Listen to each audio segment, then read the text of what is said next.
So hi! Welcome and welcome back to my YouTube channel, and for today's tutorial, ituturo ko sa inyo kung paano nga ba mag-in ng location sa ating Instagram. But first, kindly subscribe to my channel and don't forget to hit the subscribe button and the bell to notify you for my new updates. And if you want to learn more, just keep on watching and let's start. So ayan guys, for today's video, make sure na updated yung Instagram app na gagamitin natin. So open na natin yung ating Instagram.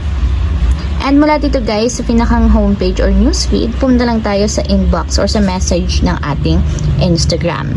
And dito guys, mag-create lang tayo ng notes. So tap nyo lang yung notes na nandito sa inyong profile picture.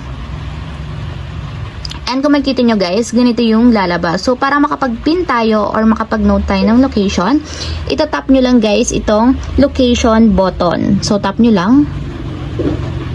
And nag-automatic kasi guys, naglo-locate or nagpipin na agad yung location once na tinap nyo yun. Naka-turn on yung location services ninyo. So, dapat naka-turn on siya.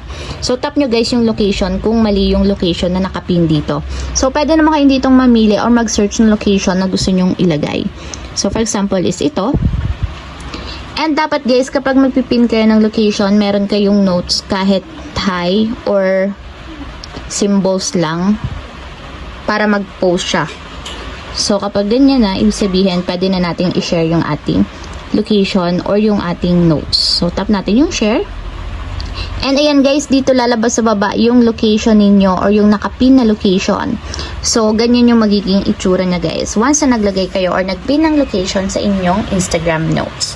So, ayun lang guys. Ganun lang kasimple kung paano nga ba mag-notes ng location sa ating Instagram. If you have a question, kindly comment down below and don't forget to hit the subscribe button and the bell to notify you for my new updates.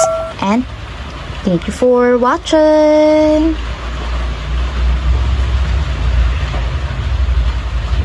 Living life